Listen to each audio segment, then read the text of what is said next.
Many people have Marfan syndrome. 1 in 5,000 are affected by this gene mutation. That means that 1,500,000 people in the world are affected right now. This gene defect causes the connective tissue in the heart and also all around the body to be weaker and not work as well. This leads to having an enlarged aorta, separation of the layers of the aorta, having a floppy mitral valve, and a mitral valve controls the amount of blood moving to the left ventricle. Having also, this leads to having thin fingers, curved spine, flexible joints, and flat feet. You may not know it, but you can see the symptoms, like severe nearsightedness and too crowded teeth, being tall and thin, having long arms and legs, and having unexplained stretch marks. With a chest that sinks in, sleep apnea, and asthma, many other symptoms can't be seen as well. Each gene is made up of a protein that controls a specific role in each part of the body.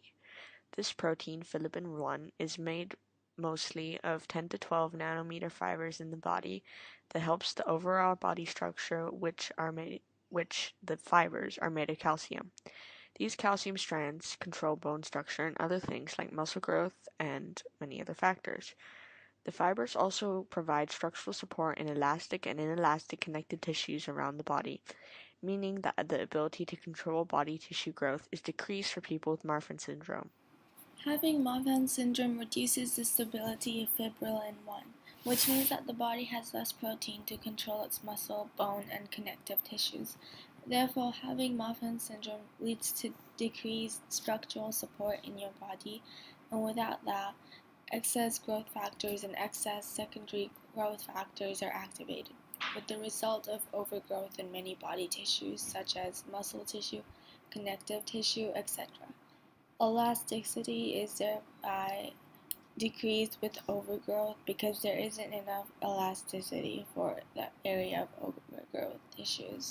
One of the biggest threats of Marfan syndrome is damage to the aorta. The aorta is the artery that carries blood from the heart to the rest of the body. Because of Marfan syndrome, the fibrillin 1 gene makes the connective tissue not as strong and can rupture the inner layers of the aorta, which leads to bleeding in the wall of the vessel.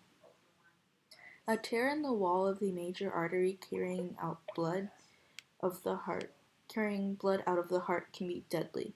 Surgery is required to replace the affected part of the major artery, which is called the aorta. Some people with Marfan syndrome also have mitral valve prolapse. That is a common cause of a heart murmur caused by a leaky heart valve that may be associated with irregular or rapid heartbeats and shortness of breath. It may require surgery. People with Marfan syndrome deal with that by having to regulate their heartbeat and they can't do any sports at all. Many people have Marfan syndrome, which is a life-changing disease, but that does not affect one's character or personality, so you shouldn't treat them as if they were less than you.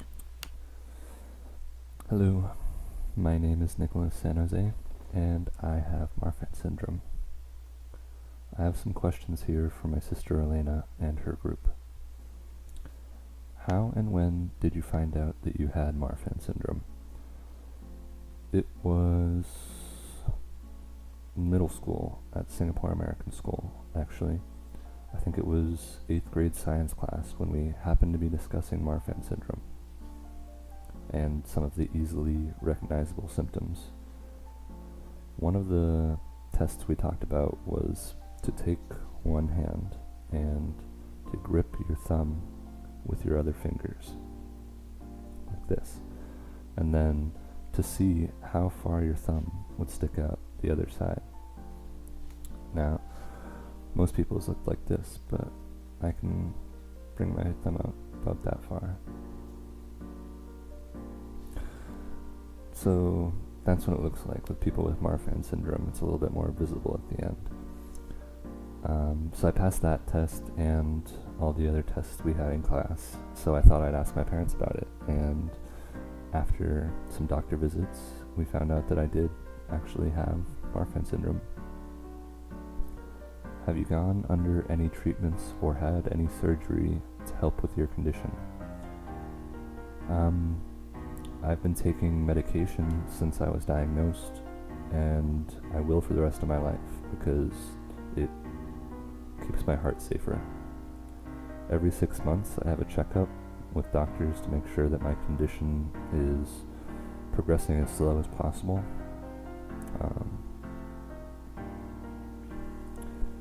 Do you ever feel like not having Marfan syndrome would be better or worse in your life? I'm not sure. I've thought about it, but medically at least, my life would be better without it. In a decade or so, I'll need to have heart surgery, and that's something that I'd definitely rather avoid, if possible. Next question is, why do you have to wear a band saying you have Marfan syndrome? Is there any repercussions if you forget to wear it one day? I wear a bracelet with that information just in case of emergency. Like if I faint or have heart problems or need some kind of medical assistance and I'm unconscious or unable to tell the doctors, my situation. It's easy for them to see it and to understand who I am. It's important to me because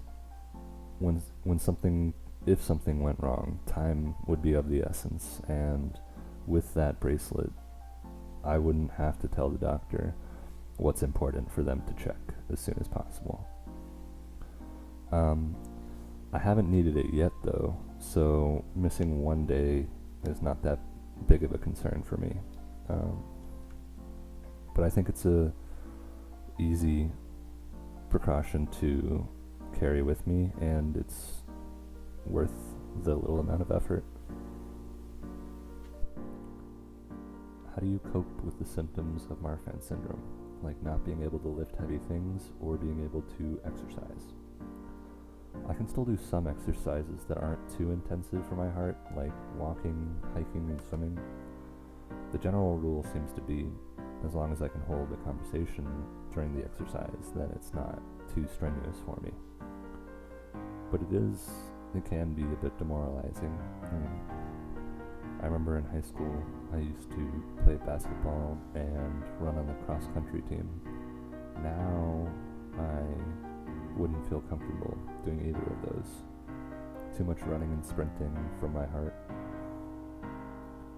I miss it sometimes, but I do have a basketball court right next to my apartment where I can go and shoot hoops, and over the summer, usually when I see my family in Hawaii, we go hiking a lot, and the views in Hawaii are not a bad replacement for going running. Is there any bias against people with Marfan syndrome that you have seen or experienced? Have or do people judge or discriminate against you? I don't think so. I get a lot of comments about my height. Almost everyone I meet asks if I play basketball. I get that question 99% of the time. But I haven't noticed any negative judgments. How has living with Marfan syndrome affected you? How do you feel about the medical procedures that you will have and have had done? It can be scary sometimes. There are times when I get afraid or sad about it, but the way I try to see it is that the medication I take helps make it longer until I'll need surgery. And the longer until I need surgery, the longer surgeons have to make better procedures. And do you think current research on Marfan syndrome will connect to your life? Definitely. Within the time that I found that I have Marfan syndrome and now, there has already been a new procedure that was better than the procedures before. I've started to hear about a new procedure that's not available in America yet, but it could skip the need for replacing any part of my heart at all. they would just add a wall around part of my heart instead of replacing it. And that's, I don't know, it's really exciting to me because any less intensive or invasive surgery is great. So yes, I definitely think the outlook is good, and will only continue to get better. Thank you for listening. Goodbye.